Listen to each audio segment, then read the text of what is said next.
వచనాన్ని చదువుకుందాం. రోమ 8:14 దేవుని ఆత్మ చేత ఎందరు నడిపింపబడుదురో వారందరూ దేవుని కుమారులై ఉందురు. చిన్న ప్రార్థన చేసుకుందాం. ప్రేమ కలిగిన మా తండ్రి, మీకు వందనాలు దేవా. రోమ 8:14 మేము ధ్యానిస్తున్నాం. ఆత్మదేవ మాకు సహాయం చేసి మేము నీ చేత నడిపించబడి నీ కుమారులై ఉండుటకు కృప చూపించమని యేసు నామమున ప్రార్థించి వేడుకుంటున్నాము తండ్రి. ఆమేన్. హల్లెలూయా.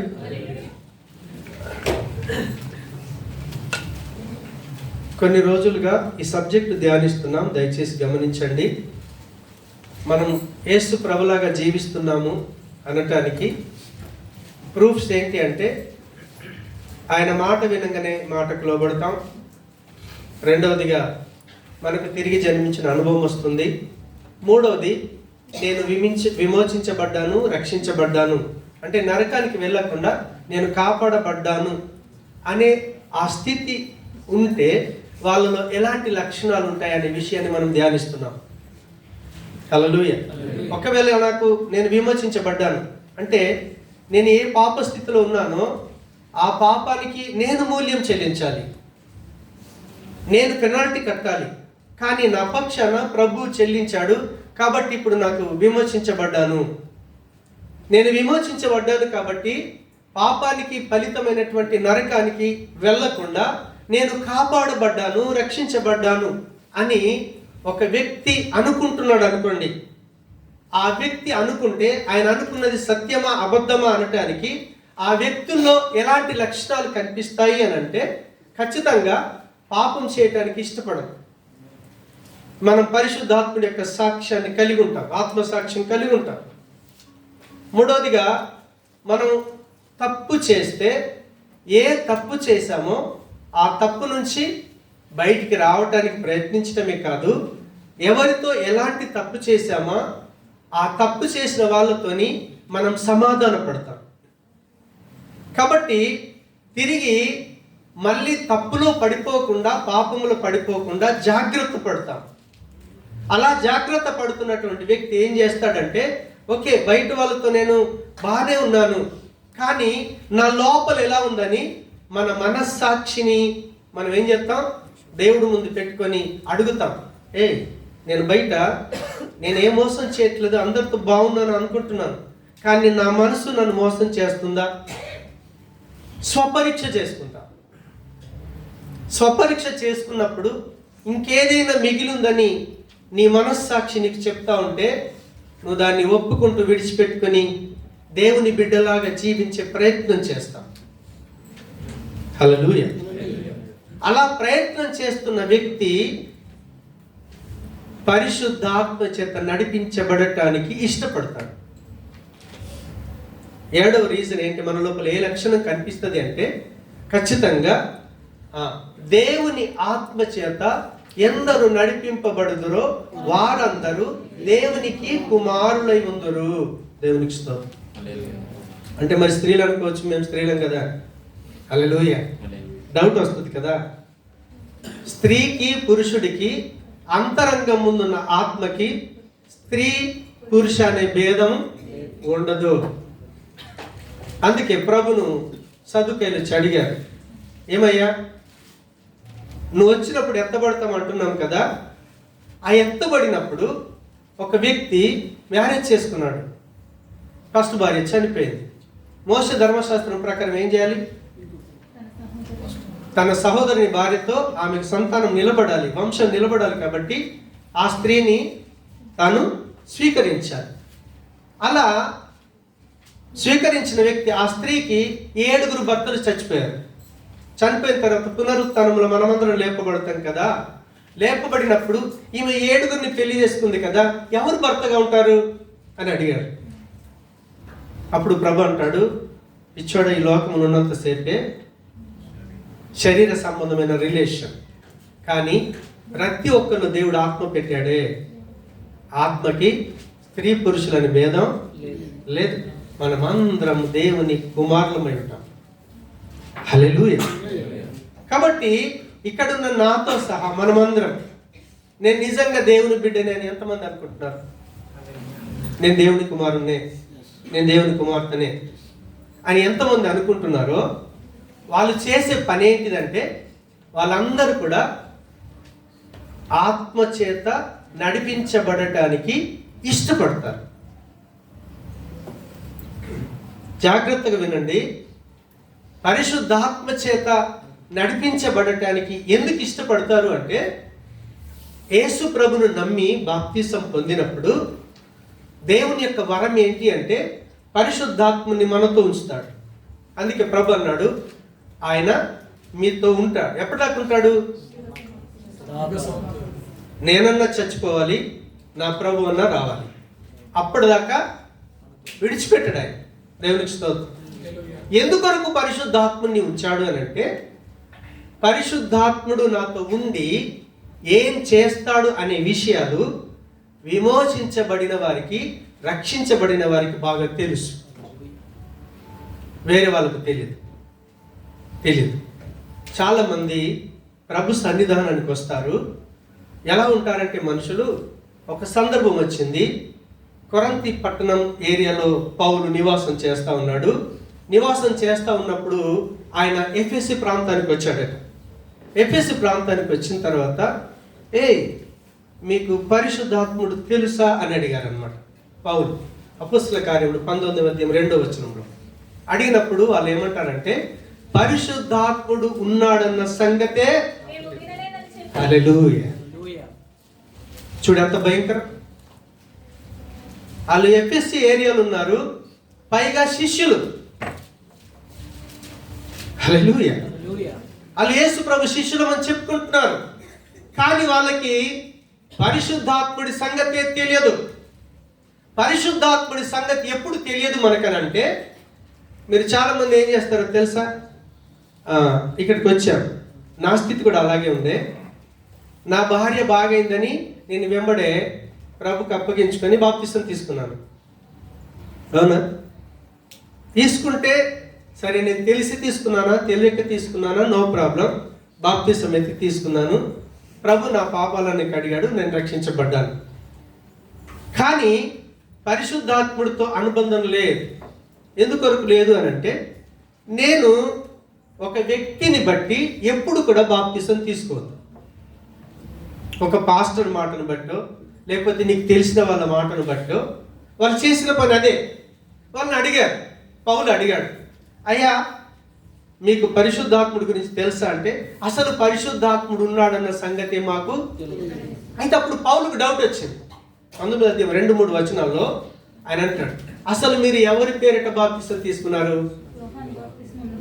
హల్లెలూయా. యోహాను బాప్తిసాన్ని బట్టి తీసుకుంటే మనలోకి మారు మనసు వస్తుందేమో, కానీ పరిశుద్ధాత్ముడి అనుభవం రా. దేవునికి స్తోత్రం. హల్లెలూయా.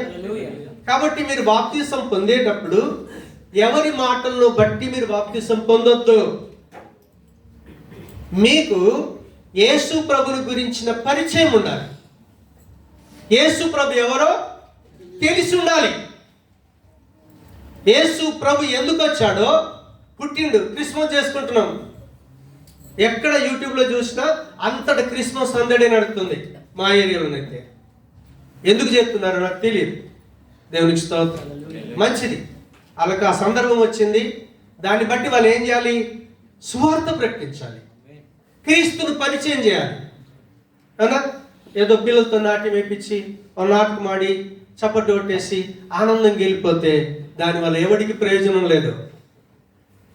వాళ్ళు చేయాల్సిందేంటి? గొల్లలు ఏం చేశారు తెలుసా? ఆయనను చూసొచ్చి ఆయనను ప్రచురం చేసిరి. క్రీస్తును ఆరాధించాలి అంటే ఒక ఆర్డినరీ మనిషి క్రీస్తును ఆరాధన చేయలేడు. ఎందుకో తెలుసా? ఇక్కడున్న మనమందరం కూడా నాతో సహా క్రీస్తును ఎరగనప్పుడు అపరాధముల చేత పాపముల చేత చచ్చిపోయిన వాడిని. బ్రతికున్నాను, ప్రాణం ఉంది, కానీ లోపల ఆత్మ చచ్చిపోయింది. ఎప్పుడైతే క్రీస్తుతో రిలేషన్ ఏర్పడుతుందో అప్పుడు ఆత్మ ఏమవుతుంది? బ్రతికించబడుద్ది, అది వెలిగించబడుద్ది. హల్లెలూయా. మనకు కళ్ళు, కాళ్ళు, చేతులు అన్నీ ఉన్నాయి, ప్రపంచంతో రిలేషన్ ఉంది, ప్రాణం ఉంది, మనలో ఏం జరుగుతుందో తెలుసుకుంటున్నాం. కానీ దేవుని తెలుసుకున్నాలంటే ఆత్మ ద్వారానే తెలుసుకుంటాం. కాబట్టి ప్రభు అంటాడు, నన్ను ఆరాధించువారు. యోహాను సువార్త 4వ అధ్యాయం సమరస్థితితో మాట్లాడేటప్పుడు అంటాడు, ఒక కాలం వస్తుంది నన్ను ఆరాధించేవారు ఆత్మతో ఆరాధన చేస్తారు. అది ఆల్రెడీ వచ్చేసింది. ఎందుకో తెలుసా? ప్రభు వచ్చేసాడు, ప్రజల కొరకు పుట్టాడు, పండుగ చేసుకున్నారు. ప్రభు పాపుల కొరకు చచ్చిపోయాడు, అది శుభదినం అని ప్రకటించబడింది. చచ్చిపోయిన వాడు సమాధి నుంచి లేపబడ్డాడు, ఈస్టర్ పండుగ. కానీ నువ్వు నమ్మేవా? యేసు ప్రభులు వారు నా పాపం కొరకు చచ్చిపోయి, నా పాపాన్ని సిలువలో వేసుకొని, నేను చేసిన పాపాలకు రావాల్సినటువంటి పెనాల్టీ క్రీస్తు సిలువలో చెల్లించాడని, చివరికి తన ప్రాణం పెట్టి నన్ను తప్పించాడని, నా కొరకు చనిపోయిన క్రీస్తు సమాధి నుంచి లేపబడ్డాడని ఆ సువార్తను వింటే అప్పుడు నీ పాపాలకు క్షమాపణ దొరుకుతుంది. రెండవది, నువ్వు దేవుని బిడ్డగా జీవించడానికి అర్హత దొరుకుతుంది.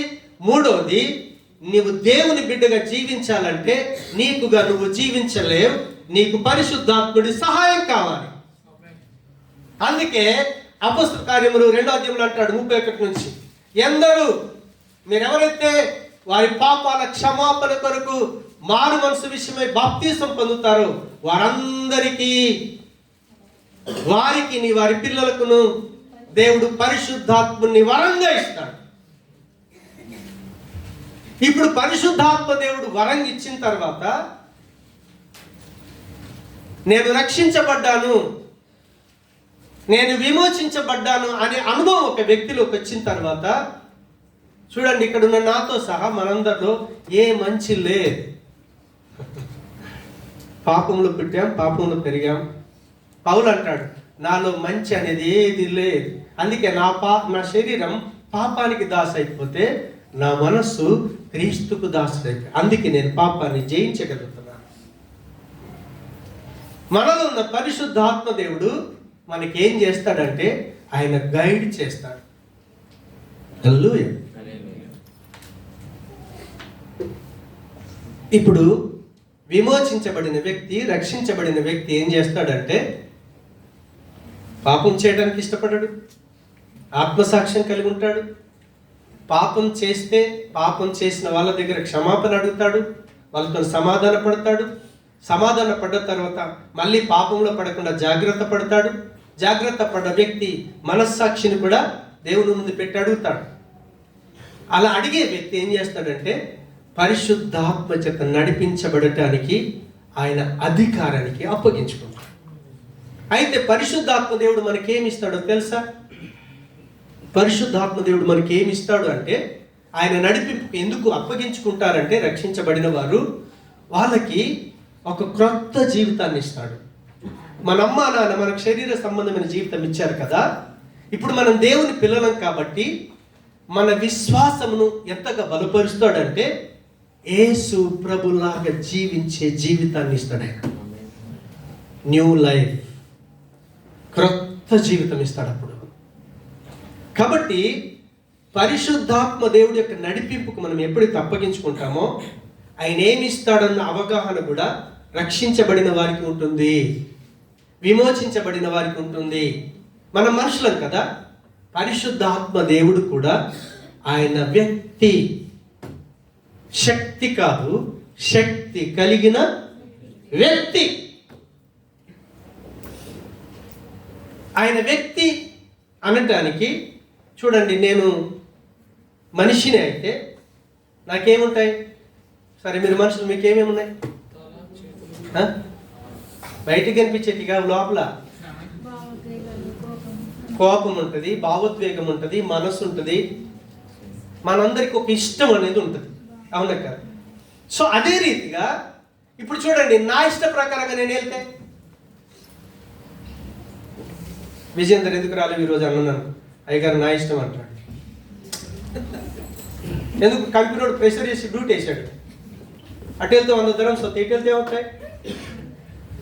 వస్తాయా? రావు.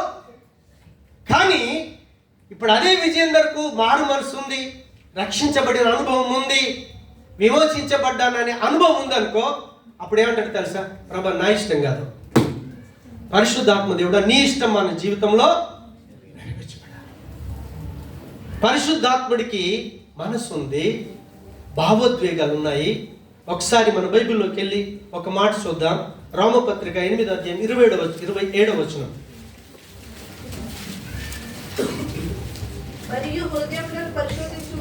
మరియు హృదయములను పరిశోధించువాడు ఆత్మ యొక్క మనస్సు ఏదో ఎరుగును విజ్ఞాపనం చేయుచున్నాడు. మనస్సు ఏదో ఎరుగును. పరిశుద్ధాత్మ దేవుడికి మన మనస్సు ఏంటో ఆయనకు తెలుస్తుంది. ఆయనకు కూడా మనసు ఉంది. ఎందుకో తెలుసా? మనం యేసుప్రభుని నమ్ముకున్న తర్వాత ఆత్మస్వరూపైన ఏమన్నాడు? యేసుప్రభు నేను మీతో ఉన్నాను అన్నాడు. యేసుప్రభు ఉంటాడు. రెండవది, పరిశుద్ధాత్ముడి చేత ముద్రించబడ్డాడు కాబట్టి పరిశుద్ధాత్ముడు కూడా ఉంటాడు. ఆయనకేముందట? మనస్సు అనేది ఉంది. కాబట్టి ఆయన ఏం చెప్తున్నాడు? పరిశుద్ధుల కొరకు ఆయన, పరిశుద్ధాత్ముడికి మనసు ఉంది. రెండవది, ఒకసారి 1 కొరింథీ పత్రిక 12వ అధ్యాయం 11వ వచనం త్వరగా. ఎలాగూ శరీరం ఏకమై ఉన్నప్పుడు అనేకమైన అయినను వీటన్నిటిని ఆత్మ ఒక్కడే తన చిత్తము చొప్పున ప్రతి వానికి 12వ అధ్యాయం 11వ వచనం. ఆత్మ యొక్కడే ఆయన చిత్తము. ఒక్క నిమిషం ఆగండి. ఆయన అయినను వీటన్నిటిని ఆ ఆత్మ ఒక్కడే తన చిత్తము, తన చిత్తము. పరిశుద్ధాత్ముడికి ఏముందట? చిత్తం అంటే ఏంటి? ఇష్టం. నా ఇష్టం నాది అంతే. ఏమన్నా అడుగు, నాన్న ఎందుకు నీ ఆరోగ్యం పాడైతుంది? నా ఇష్టం సార్ అంట. ఎందుకు తాగు? నా ఇష్టం. అదే రీతిగా ఒక మనిషికి ఇష్టం ఎలాగుందో పరిశుద్ధాత్ముడు శక్తి కలిగిన వ్యక్తి కాబట్టి ఆయనకు కూడా ఇష్టం ఉంది. ఎవరికి ఏమి ఇవ్వాలంటే అది ఇస్తాడు ఆయన. ఆయన ఇష్టం. హల్లెలూయా. అవునా? మరి యాకోబు ఏశావు జీవితం ఏంటంటే ఆయన ఇష్టం, అడగటానికి లేదు. పరిశుద్ధాత్మ దేవుడు ఎవరికి వరం ఇయ్యాలో ఆయన ఇష్టం. హల్లెలూయా. అదే ఎఫెసీ పత్రిక 4వ అధ్యాయం 30వ వచనం చూద్దాం త్వరగా. దేవుని పరిశుద్ధాత్మను దుఃఖపరచకుడి. ఆయన దుఃఖపడతాడు. మనకు సమస్యలు వచ్చినప్పుడు, కష్టాలు వచ్చినప్పుడు ఎలా ఏడుతాం? పరిశుద్ధాత్ముడు కూడా ఏడుస్తాడు. దేవునికి స్తోత్రం. హల్లెలూయా. కాబట్టి పరిశుద్ధాత్ముడు ఒక శక్తి కలిగిన వ్యక్తి. నేను విమోచించబడ్డాను, రక్షించబడ్డాను కాబట్టి నా ఇష్టానుసారంగా గనక నడిస్తే నా జీవితం క్రీస్తులాగా ఉండదు, యేసుప్రభులాగా ఉండదు. కాబట్టి ఆ వ్యక్తి ఏం చేస్తాడో తెలుసా? పరిశుద్ధాత్ముడి యొక్క నడిపింపుకు, ఆయన చేత నడిపించబడటానికి రక్షించబడిన వ్యక్తి ఇష్టపడతాడు. దేవునికి స్తోత్రం. అదే ఒకసారి రోమపత్రిక 8వ అధ్యాయం 26వ వచనం చూద్దాం. అటువంటి ఆత్మయు చూచి సహాయము చేయుచున్నాడు, ఉచ్చరింప శక్యము కాని మూలుగులతోని ప్రార్థన చేస్తున్నాడట. హల్లెలూయా. దేవునికి స్తోత్రం. హల్లెలూయా. అంటే పరిశుద్ధాత్మ దేవుడు ఎప్పుడైతే నీతో ఉంటాడో ఆయన నీతో పాటు కలిసి ప్రార్థన చేస్తాడు. మీకు తెలుసా, మనం టైర్డ్ అయిపోతాం, కొన్నిసార్లు బిజీ అయిపోతాం, అన్ని ఒత్తిళ్ళు అలా ఉన్నాయి. వచ్చి అక్కడ మోకరించావా, నీకేమని ప్రార్థన చేయాలో తోచకపోవచ్చు, కానీ నీతో ఉన్న పరిశుద్ధ ఆత్మదేవుడు నీతో కలిసి ప్రార్థన చేస్తాడు. హల్లెలూయా. అదే ఎఫెసీ పత్రిక, దయచేసి యోహాను సువార్త 15వ అధ్యాయం 26వ వచనం.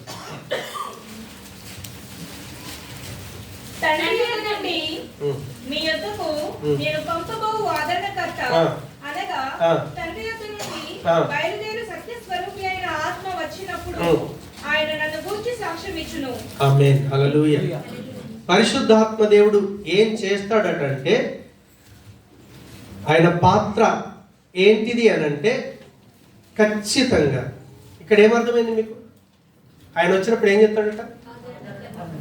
ఆదరిస్తాడు. ఆయన వచ్చినప్పుడు ఆయన నన్ను గురించి, ఎవరి గురించి? యేసుప్రభు గురించి. మనల్ని ప్రతి క్షణం ఏం చేస్తాడో తెలుసా?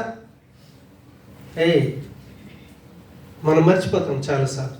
కొంతమంది ఇప్పుడు ఇలా సండేనే మర్చిపోయినాం, ప్రేయర్కి రాలేదు సార్. అవును, కానీ పరిశుద్ధాత్ముడికి నువ్వు అప్పగించుకున్నావు అనుకో, లే ఇలా చర్చికి వెళ్ళాలి.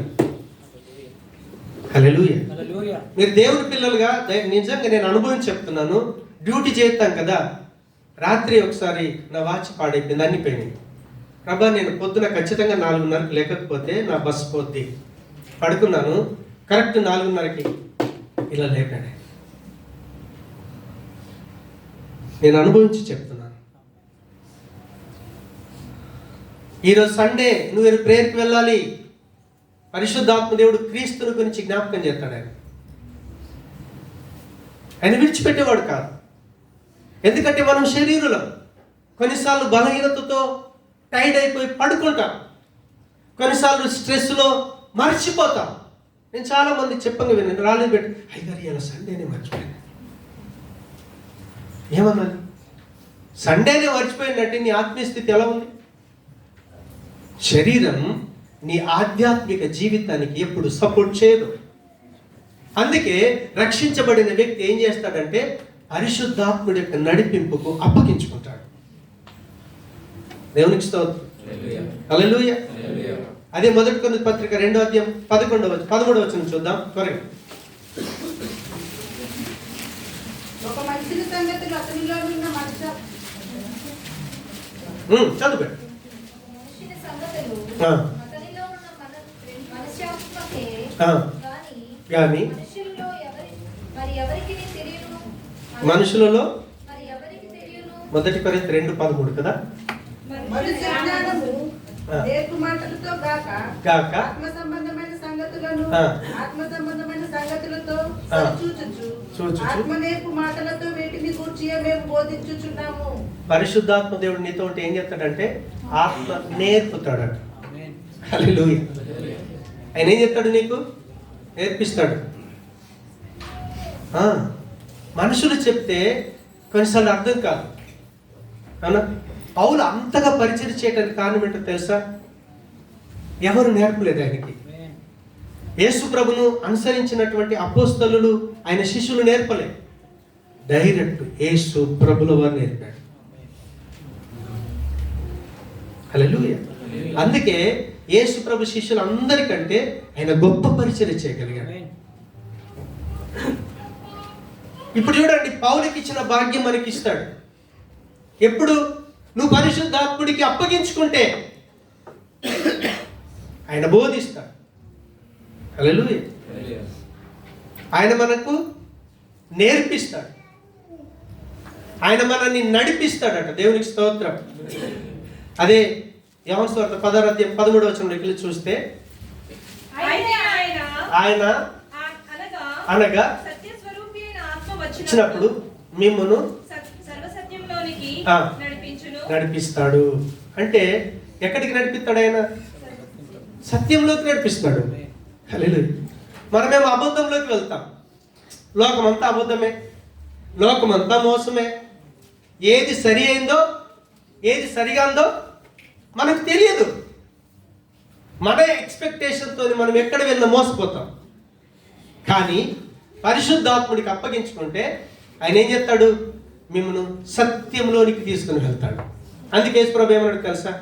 నేనే సత్యాన్ని, అవునా, నేను మార్గమును. మీరు ఎటు వెళ్ళాలన్నా మీకు మార్గం కావాలనుకుంటే నన్ను గురించి చెప్పేటటువంటి, నా మాటల గురించి చెప్పేటటువంటి పరిశుద్ధాత్ముని మీకు ఇచ్చాను. ఆయన పిచ్చోడే ఇవ్వలేదు. దేవుడు ఒక మాట చెప్పాడంటే పిచ్చోడే చెప్పడు. పిల్లలుగా మీకు ఒక సేవకుడిగా నేను ఏదైనా మాట చెప్పాను అనుకోండి, నేను పిచ్చోడిని చెప్పను. చెప్పింది వింటే బాగుపడతారు. ఎందుకంటే దేవుడు ప్రేరేపణ ఇస్తాడు. నీ పిల్లలకి ఇది చెప్పు, యేసు ప్రభుని అనుసరిస్తున్నటువంటి ప్రజలందరికీ కూడా యేసు ప్రభులో వారు చెప్పాడు, నేను వెళ్తున్నాను, వెళ్ళుట మంచిది, నేను వెళ్ళకపోతే ఆదరణకర్త మీ దగ్గరికి రాడు, ఆయన వచ్చి మీతో ఉంటాడు, మీలో ఉంటాడు, బయటి మనుషుల సహాయం కాదు. కాబట్టి రక్షించబడిన వ్యక్తి, విమోచించబడిన వ్యక్తి ఏం చేస్తాడంటే ఖచ్చితంగా పరిశుద్ధాత్ముడి చేత నడిపించబడటానికి ఇష్టపడతాడు. హల్లెలూయా. ఎవరి చేత నడిపించబడటానికి? మా డాడీ ఎలా కద్దన్నాడండి, మా అమ్మ ఎలా కద్దన్నాడండి. ఇప్పుడు చూడండి, ఇక్కడ విశ్వాసులు ఉన్నారు, అవిశ్వాసులు ఉన్నారు, అవునా కదా? పరిశుద్ధాత్మ దేవుడు మన మధ్యలో ఉన్నాడు. పరిశుద్ధాత్మ దేవుడు మాట్లాడుతున్నాడు. ఇప్పుడు విశ్వాసుల జీవితంలోనేమో క్రీస్తుకు సంబంధించిన జీవితాన్ని ఇచ్చుకుంటూ వెళ్తాడు. అవిశ్వాసుల జీవితంలో ఏం చేస్తాడో తెలుసా? రామపత్రిక యోహాను సువార్త 16వ అధ్యాయం మీరు 7 నుంచి తర్వాత చదువుకోండి, టైం తక్కువ ఉంది కాబట్టి. ఆయన ఏం చెప్తాడో తెలుసా? పాపమును గూర్చి, నీతిని గూర్చి, తీర్పును గురించి ఒప్పింపజేస్తాడు అవిశ్వాసుల జీవితాలు. సంఘంలో అందరూ ఉంటారు, విశ్వాసులు ఉంటారు, దేవుని నమ్మిన వాళ్ళు ఉంటారు, నమ్మని వాళ్ళు ఉంటారు, రక్షించబడిన వాళ్ళు ఉంటారు, రక్షణ లేని వాళ్ళు ఉంటారు. కాబట్టి రక్షించబడని ప్రతి వ్యక్తి పాపంలో ఉన్నాడు. కాబట్టి పాపులను కూడా పరిశుద్ధాత్మ దేవుడు విడిచిపెట్టాడు. నువ్వు పాపివి, పరిశుద్ధాత్మ దేవుడు మాట్లాడతాడు. పాపివని ఆయన చెప్తున్నప్పుడు నిజంగా పాపినని ఆయన ఒప్పిస్తాడు. మనిషి చెప్తే ఒప్పుకోడు.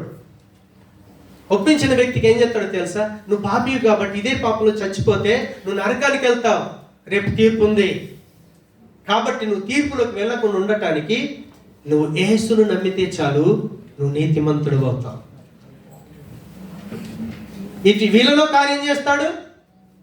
ఇప్పుడు వాళ్ళకేమో బయట నుంచి మాట్లాడతాడు, విశ్వాసులకేమో లోపల నుండి పనిచేస్తాడు ఆయన. డిఫరెంట్ అది. అవిశ్వాసుల లోపల్లో దయ్యం చెల్లి కూర్చుంటుంది, కానీ విశ్వాసి లోపల దేవుని ఆత్మ కూర్చుంటుంది. తేడా అది. అందుకే రక్షించబడిన వ్యక్తి తప్పు చేశాడనుకో పశ్చాత్తాపడతాడు. నేను తప్పు చేయకూడదు, ప్రభా నన్ను క్షమించు. పరిశుద్ధాత్మ దేవుడు దేవుని ఇష్టం గురించి నీకు బోధిస్తున్నప్పుడు దైవ చిత్తానుసారమైన దుఃఖం వ్యక్తిలో రక్షణార్థమైన మారు మనసు కలుగజేస్తుంది. అది పరిశుద్ధాత్మ దేవుడు ఇస్తాడు. హల్లెలూయా. ఈ రీతిగా ఆత్మచేత ఎప్పుడైతే మనం నడిపించబడతామో 100% తండ్రి అయిన దేవుడికి యేసు ప్రభు ఎంత ప్రియమైన కుమారుడుగా ఉండగలిగాడో, పనికిరాని మనం దేవునికి అంత ప్రియమైన కుమారులుగా జీవించగలుగుతాం. దేవుడు ఎంత గొప్ప భాగ్యం ఇచ్చాడు చూడండి. క్రీస్తు నమ్ముకుంటే మతాలు మారవు. నీ మతంతో సంబంధం లేదు, నీ కులంతో సంబంధం లేదు, నీ ప్రాంతంతో, నీ భాషతో సంబంధం లేదు. నీ అంతరంగ పురుషుడితో ఆయనకి సంబంధం, నీ వ్యక్తిగత జీవితంతో సంబంధం. అందుకే పరిశుద్ధాత్మ దేవుడు క్రీస్తులాగా జీవించే జీవితాన్ని ఇస్తాడు. అందుకే ఆయన అన్నాడు, ఎందరు దేవుని యొక్క ఆత్మ చేత నడిపించబడతారో వారందరూ దేవుని కుమారులై ఉందురు. కన్ఫర్మేషన్ ఇస్తా ఉన్నాడు, డౌట్ లేదు ఇంకా అందులో. సరే, ఆ రీతిగా ఆత్మచేత నడిపిస్తబడుతున్నటువంటి బిడ్డలు ఏం చేస్తారో తెలుసా? లాస్ట్ అన్నమాట. ఏం చేస్తారంటే వాళ్ళు క్రీస్తులాగా జీవిస్తారు, యేసుప్రభు శిష్యులాగా బ్రతుకుతారు, ఎదుటోళ్ళను కూడా యేసుక్రీస్తు శిష్యుల్లాగా తయారు చేస్తారు. ఆమేన్. అందుకే మత్తయి సువార్త 28వ అధ్యాయం 18 నుంచి 20 వచనం నోటికి చెప్తారా?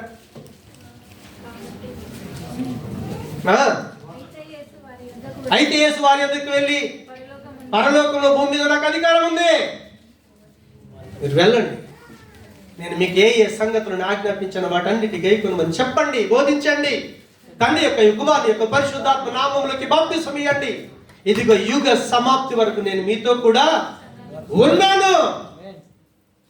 హల్లెలూయా. ఇప్పుడు చూడండి, మతాలు మార్చరు, వాళ్ళు జీవితాలు మారుతాయి. నా పేరు లక్ష్మణ్ అని పెట్టుకున్నా పెద్ద ఏం లేదు, జేమ్స్ అని పెట్టుకున్నా, జేమ్స్ అనే పేరుతో పరలోకం వెళ్ళలేదు. అవునా? లక్ష్మణ్ అనే పేరుంటే నరకానికి వెళ్తానా? వెళ్ళను. నీ జీవితాన్ని బట్టే, నీ పేరుని బట్టి కాదు. హల్లెలూయా. కొంతమంది ఉంటారు, మా సంఘం ఎత్తబడుద్ది, వేరే సంఘస్థులు కూడా ప్రేజలు కూడా ఇవ్వరాలు. బైబిల్ ఎక్కడ లేదు. ఎవడెళ్తాడు? క్రీస్తులాగా జీవించిన వాళ్ళు వెళ్తారు. క్రైస్తవుడికి క్రీస్తు ముఖ్యం, డినామినేషన్స్ ముఖ్యం కాదు. నువ్వు పెంతెకోస్తా, ఆర్సీఎమ్మ, ఇంకేదో బ్రదర్ అన్నా, ఇంకేం పెట్టుకుంటావో నీ ఇష్టం, కానీ నీకు క్రీస్తుతో సంబంధం ఉందా? హల్లెలూయా. ఎప్పుడైతే ఒక వ్యక్తి తాను ఆత్మచేత నడిపించబడతాడో వాళ్ళు ఏం చేస్తారంటే, వాళ్ళు శిష్యులుగా తయారవుతూ వేరే వ్యక్తిని యేసు క్రీస్తుకు శిష్యులుగా తయారు చేస్తారు. మీరు నాకు శిష్యులు కాకూడదు. నేను వెళ్తానో లేదో నాకే గ్యారంటీ లేదు. మిమ్మల్ని ఏం చేస్తాను అప్పుడు? మిమ్మల్ని తీసుకొని కూడా గ్యారంటీ లేని బతుకులో వస్తారు. కాబట్టి నన్ను నమ్మొద్దు. మీరు యేసు ప్రభుని నమ్మాలి. ఏ సేవకుని నమ్మొద్దు. ఎంత పెద్ద ప్రవక్త వచ్చిన వారిని నమ్మొద్దు. దేవుడు వాళ్ళకి ఇచ్చిన వారం అది. కొంతమంది హైదరాబాద్ వెళ్ళారు, ఒకతను ప్రవక్త వచ్చాడని, అంటే దేశాల నుంచి వెళ్ళారు, ఇక్కడి నుంచి కూడా వెళ్ళారు. ఓన్లీ పాస్టర్స్కి పెట్టాడు. పేరు చెప్పను దయచేసి, ఓకే? ఎన్ని అద్భుతాలు, చాలా సంతోషం. మనుషులు మారుతున్నారా? ఎన్ని అద్భుతాలు చేస్తే ఏంటి, నీ బతుకు అలాగే ఉంది. దేవుడే తెలియదు నీకు. క్రీస్తు లాంటి జీవితం లేదు. కాబట్టి క్రీస్తు లాంటి జీవితం లేనప్పుడు మనం ఎక్కడికి వెళ్తాం? క్రీస్తు లేని చోటుకి వెళ్తాం. అక్కడ అగ్ని ఆరదు. అసలైన అద్భుతం ఏంటో తెలుసా? ఒక వ్యక్తి జీవితంలో గ్రేట్ గొప్ప అద్భుతం ఏంటో తెలుసా? యేసు ప్రభుని ఎరగటమే. క్రీస్తు నెరిగితే ఆయన నీతో ఉంటాడు. నువ్వు ప్రార్థన చేస్తే చచ్చిన వాళ్ళు లేస్తారు. ఆయన నీతో ఉండాలి కదా. అద్భుతం ముఖ్యం కాదు, ఆయన నీతో ఉండటమే ముఖ్యం. ఆయన నీలో నివాసం చేయటం ముఖ్యం. నువ్వు ఆయనతో కలిసి నడవటం ముఖ్యం. కాబట్టి మనం ఏం చేయాలో తెలుసా? అలా శిష్యుల్లాగా ఉండాలి అంటే మనం దేవుడితో చక్కటి అనుబంధం కలిగి ఉంటాం. ఎదుటి వాళ్ళని కూడా ఏం చేస్తాం? ఆయన దగ్గరికి నడిపిస్తాం. పౌలు తిమోతికి ఒక మాట చెప్తాడు. ఒక మాట చెప్పి నేను ముగిస్తాను. దేవునికి స్తోత్రం. హల్లెలూయా. 2 తిమోతి పత్రిక 2:2 త్వరగా. నీవు అనేక సాక్షులు ఎదుట నా వలన వినిన సంగతులను ఇతరులకు బోధించుటకు సామర్థ్యము గల నమ్మకమైన మనుషులకు అప్పగించు. బోధించుటకు సామర్థ్యం గల నమ్మకమైన మనుషులకు నేను ఎదగాలి, నమ్మకస్తులకు అప్పగించాలి. ఎవరు నమ్మకస్తులుగా ఉంటున్నారు? ఎవరు నమ్మకస్తులుగా ఉండగలుగుతారో తెలుసా? అసలు మీరేమై ఉన్నారో తెలిస్తే అప్పుడు మీరు నమ్మకంగా ఉండగలుగుతారు. అవునా? యేసు ప్రభు స్వయం ఒక మాట చెప్పాడు. ఏంటో చెప్పాడు తెలుసా? ఒకసారి మత్తయి సువార్త, త్వరగా, ఇది పెద్ద సబ్జెక్టు కానీ నేను షార్ట్ 1 నిమిషంలో చెప్పి ముగిస్తాను. నేను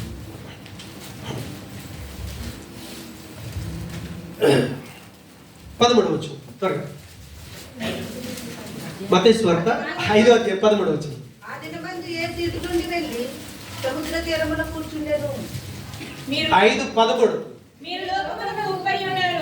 అక్కడ ఆగండి. బస్. ఇక్కడ యేసు ప్రభుని నమ్ముకున్న వాళ్ళంతా ఏమైనారట? ఉప్పు. దేవునికి స్తోత్రం. ఉప్పు దేనికి వాడతారు?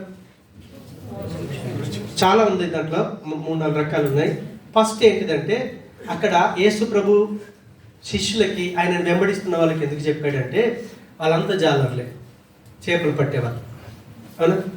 చేపలు పట్టిన తర్వాత వాళ్ళు పట్టి ఈ గలిలియా ప్రాంతానికి, యెరూషలేము పట్టణానికి మీరు షార్ట్ కట్ వేలో వెళ్తేనేమో 150 కిలోమీటర్లు వస్తుంది. కొంచెం లాంగ్ డిస్టెన్స్లో వెళ్తే 180 కిలోమీటర్లు వస్తుంది. 150 కిలోమీటర్లు అప్పుడు మనకు లాగా ఇప్పుడు కార్లు, ఫ్లైట్లు ఏం లేవు. దేవునికి స్తోత్రం. ఏదో బండ్లు వేసుకున్నారు, వెళ్ళాలి, అమ్ముకొని రావాలి. కాబట్టి చచ్చిపోయిన చేప పడిపోకుండా ఉండాలంటే, పాడవకుండా ఉండాలంటే ఏం చేయాలి? అవునక్క, ఉప్పు పెట్టాల్సిందే. ఉప్పు దేనికి పెడతారు? బతుకున్న దానికి పెడతారా, చచ్చిపోయిన దానికి పెడతారా? మీరు చెప్పాలి. మరి మీరేమై ఉన్నారు? మీరు ఉప్పు. దేవునికి స్తోత్రం. మీరు ఉప్పు అని మీకు తెలిస్తే, అవునా? సరే, చచ్చిపోయిన చేప ఇక్కడ ఉంది, ఉప్పు ఏమో ఇక్కడ ఉంది. ఇప్పుడు ఈ ఉప్పు వెళ్ళి ఈ చేపకు అంటుకుంటే తప్ప ఇది పాడవకుండా ఉండదు, అవునా కదా? మీరు ఇప్పుడు ఉప్పు, అవునా? లోకంలో బ్రతికున్నామన్న పేరు మాత్రం ఉంది, కానీ అందరూ చచ్చిపోయారు. ఎందుకు తెలుసా? వాక్యం ఏం చెప్తుందంటే, ఆదికాండం 2:10 తర్వాత చదువుకోండి. ఎప్పుడైతే దేవుని మాట కాదన్నారో వాళ్ళందరూ దేవునికి దూరం అయిపోయారు. చావంటే ఏంటో తెలుసా? ఎడబాటు. ఆదాము, అవ్వ, ఆయన పిల్లలంతా కూడా ఇప్పుడు ఏమైపోయినారు? దేవునికి దూరం అయిపోయారు. వాళ్ళు ఏమైపోయారు? చచ్చిపోయారు, అవునక్క? ఇప్పుడు చచ్చింది బాగుండాలి, బాగుపడాలంటే ఏం పెట్టాలి? దానికి ఉప్పు పెట్టాలి. మీరు ఉప్పు అని తెలిస్తే ఆ చచ్చిన వ్యక్తి దగ్గరికి వెళ్ళి మీరు రాకల్లా వద్దా? మీరు ఉపయోగపడాలా వద్దా? మీరు ఇన్నే కూర్చుంటారు, ఇంటికి వెళ్తారు, మళ్ళీ మీ పనులు మీరు చేసుకున్నారు, మళ్ళీ వచ్చి చర్చిలో కూర్చున్నారు. మీ ఉప్పు ప్రయోజనమా? మీరు ప్రయోజకులా? ఆలోచన చేయండి. ఆ సబ్జెక్ట్ని మరోసారి తీసి చెప్తాను. అందుకే మనం ఎప్పుడైతే శిష్యునని తెలుసుకుంటాడో ఆ వ్యక్తికి ఏం తెలుసా? నేను ఉప్పు అయి ఉన్నాను. ఇప్పుడు దేవునికి దూరమైన ప్రజల దగ్గరికి వెళ్ళి నేను క్రీస్తుని ఏం చేయాలి? చెప్పాలి. అప్పుడు ఆ వ్యక్తి క్రీస్తుకు శిష్యుడు అవుతాడు. అప్పుడు ఆ వ్యక్తి నువ్విద్దరు కలిసి క్రీస్తు దగ్గరికి వెళ్తారు, నరకానికి వెళ్ళకుండా కాపాడబడతారు. అది మనం చేస్తున్నామా? అందుకే సేవకుడు ఏం చేస్తాడంటే, ఎవరైతే సువార్తలు ఎదుగుతున్నారో వాళ్ళకి బాధ్యత ఇస్తాడు. నువ్వైతే నమ్మకం చేయి, ప్రభా ఈ బిడ్డ నువ్వే ఈ క్యాంపు విజిట్ చేయి, వీళ్ళకి సువార్త చెప్పు. వాళ్ళ అపరాధముల చేత, పాపముల చేత చచ్చిపోయినారు. వాళ్ళు పాడై నరకానికి వెళ్ళకుండా ఉండాలంటే నువ్వు ఉప్పు కాబట్టి నువ్వే వెళ్ళాలి. నువ్వేం చేయాలి? దానికి బాగా ఆ ఉప్పులో ఉన్న సారం దానికి అంటించబడాలి. నీలో ఉన్న సారం ఉందే, నీలో ఉన్న క్రైస్తవ జీవితం ఉందే, నీలో ఉన్న పరిశుద్ధమైన జీవితం ఉందే, అదంతా కూడా అక్కడ ఏం కావాలి? అంటించబడాలి. అప్పుడు ఆ వ్యక్తి చావు నుంచి బయటకు వస్తాడు, క్రీస్తుని తెలుసుకుంటాడు, క్రీస్తులాగా జీవిస్తాడు. ఇద్దరు కలిసి పరలోకం వెళ్తారు, లేదంటే నో చాయిస్. కాబట్టి రక్షణ అనేది దేవుడిచ్చేది. మీ అమ్మా నాన్న, మీ భార్య, పిల్లలు ఇవ్వరు. ఎవడి పర్మిషన్ లేదు, వాళ్ళ పర్మిషన్ అవసరం లేదు. దేవునికి స్తోత్రం. కాబట్టి నేను రక్షించబడ్డాను, విమోచించబడ్డాను అనే అనుభవం నాకు ఉన్నప్పుడు నేనేం చేస్తానంటే, ఫస్ట్ ఏం చేస్తాను? పాపం చేయకుండా ఉండటానికి ఇష్టపడతాను, ఆత్మ సాక్ష్యం కలిగి ఉంటాను. తర్వాత పాపం మనుషులం కాబట్టి పాపం చేస్తూ ఉంటాను, కానీ చేసిన తప్పుని ఒప్పుకోకుండా, దాచిపెట్టుకోకుండా, ఒప్పుకొని విడిచిపెట్టుకొని తప్పు చేసిన వాళ్ళతో సమాధాన పడతాను. సమాధానం పడ్డాను కాబట్టి మళ్ళీ తప్పు చేయకుండా జాగ్రత్త పడతాను. జాగ్రత్త పడ్డవాడు ఏం చేస్తాడు తెలుసా? ఏం చేస్తాడు? మళ్ళీ అనొద్దు ఇంకా. హల్లెలూయా.